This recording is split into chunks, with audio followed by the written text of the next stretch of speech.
Assalamualaikum warahmatullahi wabarakatuh. Perkenalkan, kami dari kelompok 8. Pada pertemuan ke-14 kali ini, kami akan mempresentasikan materi tentang whistleblowing system dan gratifikasi. Sebelumnya, perkenalkan anggota dari kelompok kami. Yang pertama ada Kurnia Ratnasari dengan NPM 1910104040. Yang kedua Siva Fauzi dengan NPM 1910104058. Yang ketiga Milani Wayunisa Octavia dengan NPM 1910104061. Dan saya Sonya Dia Pradita dengan NPM 1910104094. Materi yang pertama yaitu whistleblowing system.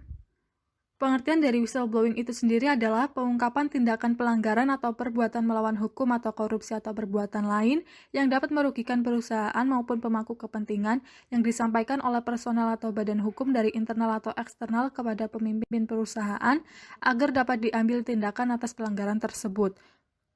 Kemudian whistleblowing system adalah sistem yang digunakan untuk menampung, mengolah atau menindaklanjuti serta membuat laporan atas informasi yang disampaikan pelapor mengenai tindakan pelanggaran yang terjadi di lingkungan perusahaan. Whistleblowing system itu terjadi di lingkungan perusahaan yang sangat memerlukan peran serta atau partisipasi seluruh unsur perusahaan dalam proses pengungkapan maupun pelaporannya. Whistleblowing system merupakan bagian dari sistem pengendalian internal dalam upaya pencegahan dan pendeteksian praktik penyimpangan dan kecurangan serta dalam rangka memperkokoh implementasi GCG. Pengertian dari whistleblower atau pelapor yaitu personal atau badan hukum internal atau eksternal perusahaan yang menyampaikan informasi kejadian atau indikasi pelanggaran melalui saluran yang disediakan oleh perusahaan. Whistleblower ini harus mendapat perlindungan secara khusus dari manajemen perusahaan. Whistleblower dari pihak internal perusahaan harus mendapatkan jaminan tidak diberikan sanksi berupa pemecatan, penurunan jabatan atau pangkat, pelecehan, serta diskriminasi dan catatan khusus yang merugikan dalam berkas atau file data pribadi whistleblower. Whistleblower juga perlu mendapatkan jaminan perlindungan hukum. Selain itu, bagi whistleblower yang terbukti benar perlu mendapatkan penghargaan dari manajemen perusahaan berupa insentif sebagai motivasi bagi pihak lain juga bertindak sebagai whistleblower. Berikutnya, tujuan dari whistleblowing system. Tujuan whistleblowing system itu ada 4. Yang pertama yaitu memberikan jaminan kerahasiaan identitas para pelapor dan penerima laporan pelanggaran. Yang kedua menjaga informasi yang diterima dalam suatu arsip khusus untuk menjamin kerahasiaannya. Yang ketiga memberikan perlindungan dan insentif untuk pelapor yang benar dan dapat ditindaklanjuti. Dan yang keempat yaitu mengalirnya laporan yang dapat ditindaklanjuti baik dari pelapor internal maupun eksternal. Selanjutnya, sasaran whistleblowing system. Sasaran implementasi whistleblowing system antara lain adalah sebagai berikut. Yang pertama yaitu mendorong terciptanya suasana kerja yang kondusif bagi para whistleblower dalam rangka melaporkan hal-hal yang berpotensi mengakibatkan kerugian perusahaan baik finansial maupun non-finansial. Yang kedua, meningkatkan citra positif perusahaan bagi para pemangku kepentingan. Yang ketiga, menciptakan infrastruktur beserta kebijakan yang implementatif terhadap setiap pelaporan pelanggaran yang dilakukan oleh whistleblower.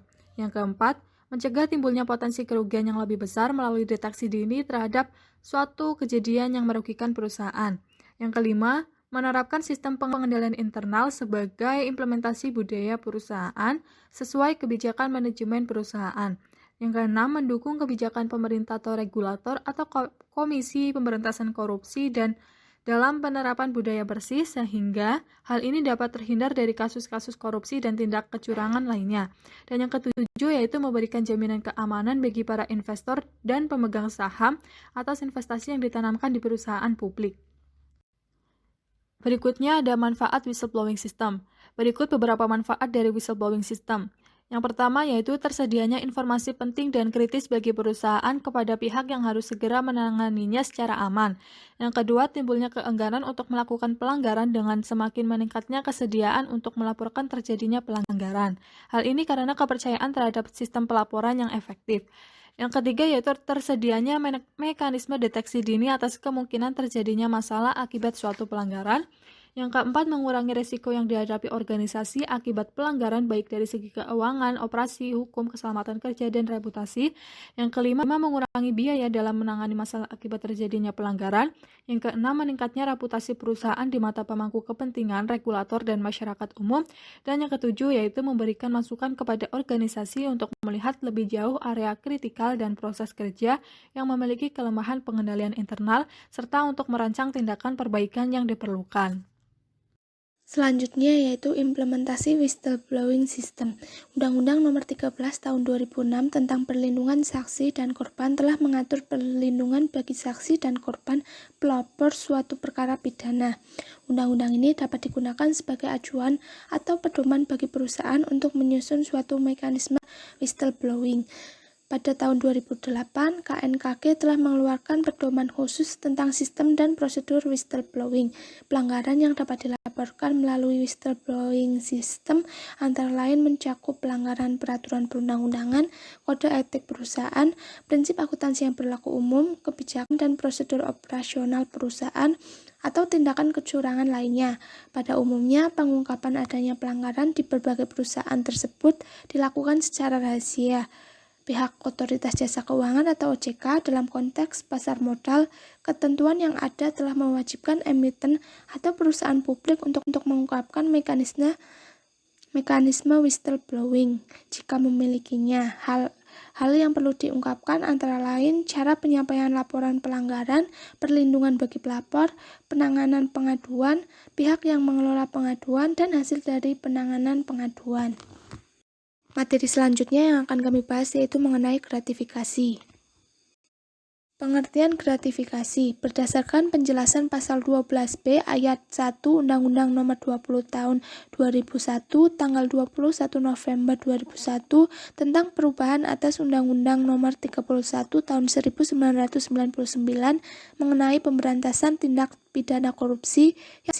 Yang dimaksud dengan gratifikasi adalah pemberian dalam arti luas, ini meliputi pemberian uang, barang, rabat atau diskon, komisi, pinjaman tanpa bunga, tiket perjalanan, fasilitas penginapan, perjalanan wisata, pengobatan cuma-cuma, dan fasilitas lainnya.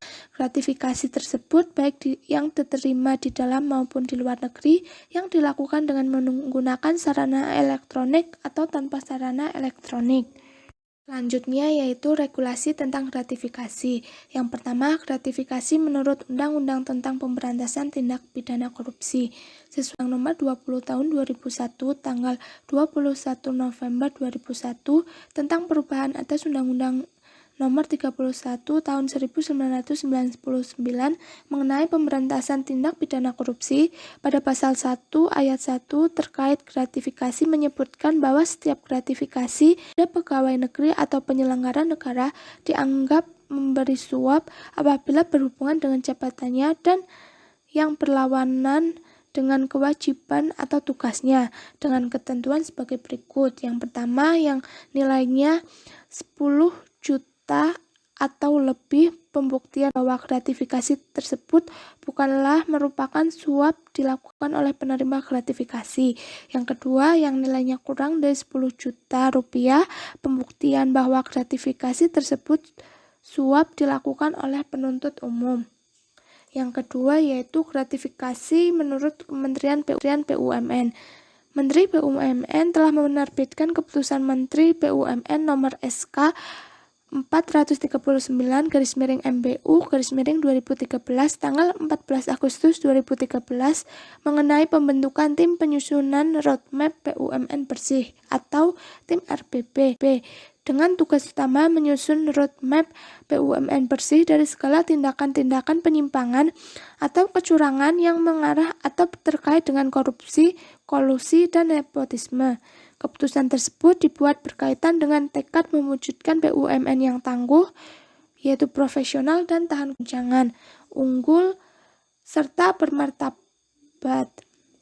Dalam rangka mewujudkan BUMN yang tangguh, unggul, dan bermartabat, Kementerian BUMN akan meminta bantuan Badan Pengawasan Keuangan dan Pembangunan atau BPKP untuk secara periodik melakukan penilaian BUMN bersih melalui survei persepsi terhadap semua pemangku kepentingan yang terdiri atas karyawan, pelanggan, rekanan, serta kalangan masyarakat yang relevan. Terakhir yaitu gratifikasi menurut Komisi Pemberantasan Korupsi atau KPK sesuai surat dari pimpinan KPK nomor B titik 143 garis miring 01 strip 13 garis miring 01 garis miring 2013 tanggal 21 Januari 2013 mengenai imbauan terkait gratifikasi yang ditunjukkan kepada pimpinan lembaga tinggi negara, kepala lembaga pemerintah, non-kementerian, gubernur atau bupati atau wali kota, dan lain-lain, termasuk direksi BUMN atau BUMD, agar meneruskan imbauan kepada pejabat dan pegawai di lingkungan kerja masing-masing untuk yang pertama tidak menerima atau memberikan gratifikasi berhubungan dengan jabatannya dan berlawanan dengan kewajiban atau tugasnya. Yang kedua, membangun tata kelola pemerintahan dan korporasi yang baik. Ketiga, melaporkan setiap penerimaan gratifikasi yang berhubungan dengan jabatannya dan yang berlawanan dengan kewajiban atau tugasnya kepada KPK paling lambat 30 hari kerja terhitung sejak tanggal gratifikasi tersebut diterima. Yang keempat, melaporkan ke instansi masing-masing atas penerimaan gratifikasi dalam kedinasan atau penerimaan gratifikasi yang diterima berbentuk barang yang mudah busuk atau rusak seperti bingkisan makanan atau buah. Pengendalian gratifikasi. Gratifikasi dalam kondisi tertentu dapat melanggar Undang-Undang Nomor 20 Tahun 2001 tanggal 21 November 2001 tentang perubahan atas Undang-Undang Nomor 31 Tahun 1999 mengenai pemberantasan tindak pidana korupsi atau TPK. Gratifikasi juga bertentangan dengan prinsip-prinsip KCG, pedoman perilaku atau Code of Conduct, dan nilai-nilai budaya yang dianut dan yang berlaku di perusahaan. Oleh karena itu, perlu disusun suatu pedoman terkait pengelolaan dan pengendalian gratifikasi sesuai ketentuan atau peraturan perundang-undangan yang berlaku. Buku pedoman tersebut dibagikan kepada seluruh karyawan atau manajemen perusahaan, direksi atau dewan komisaris, dan stakeholder lainnya termasuk pelanggan. Manajemen dapat menunjuk divisi KCG sebagai unit pengendalian gratifikasi atau UPG di perusahaan. Gratifikasi terkait jabatan. 1. Gratifikasi terkait jabatan harus dilaporkan kepada UPG perusahaan. Untuk selanjutnya oleh UPG dilaporkan kepada KPK sesuai ketentuan yang berlaku. Yang kedua, gratifikasi yang diterima berupa uang atau barang harus diserahkan kepada UPG. Gratifikasi dalam bentuk uang tersebut dapat dititipkan sementara di bagian keuangan sebelum mendapatkan penetapan status kepemilikannya dari KPK. Yang ketiga, gratifikasi yang berbentuk barang yang mudah busuk atau rusak, seperti misalnya makanan atau buah-buahan, maka barang tersebut harus diserahkan kepada UPG untuk ditetapkan pemanfaatannya lebih lanjut. Adapun gratifikasi dalam bentuk barang yang sudah kadaluarsa diserahkan kepada UPG untuk selanjutnya dilakukan proses pemusnahan dengan disaksikan atau diketahui pihak terkait. Yang keempat, gratifikasi berupa barang, uang, atau setara uang pada saat penyelenggaraan acara pernikahan, hitanan, kelahiran, atau terkait dengan musibah diperbolehkan dengan nilai pemberian maksimum sebesar Rp1.000.000 per acara per pemberi dari pihak yang mempunyai hubungan kedinasan atau jumlah lain yang ditetapkan dalam peraturan perundang-undangan yang berlaku. Gratifikasi terkait dengan acara-acara tersebut dari pihak-pihak yang memiliki hubungan kedinasan harus dilaporkan kepada KPK melalui UPG. Untuk gratifikasi dengan nilai di atas Rp1.000.000, KPK akan menentukan status kepemilikannya lebih lanjut. Gratifikasi dalam kedinasan. Gratifikasi dalam kedinasan harus dilaporkan kepada UPG. Dalam hal gratifikasi yang diterima sifatnya khusus kepada orang tertentu, tidak berlaku secara umum, maka status kepemilikan atas gratifikasi tersebut akan ditetapkan oleh UPG. Yang selanjutnya yaitu gratifikasi yang tidak perlu dilaporkan. Gratifikasi yang diperbolehkan dan tidak perlu dilaporkan adalah gratifikasi dalam hal yang pertama, diperoleh dari hadiah langsung atau undian, diskon atau rabat, voucher, point rewards atau cenderamata atau souvenir yang berlaku secara umum dan tidak terkait dengan kedinasan. Yang kedua, diperoleh karena prestasi akademis atau non-akademis, yaitu kejuaraan atau perlombaan atau kompetisi, dengan biaya sendiri dan tidak terkait dengan kedinasan. Yang ketiga, diperoleh dari keuntungan atau bunga dari penempatan dana, investasi atau kepemilikan saham pribadi yang berlaku secara umum dan tidak terkait dengan kedinasan.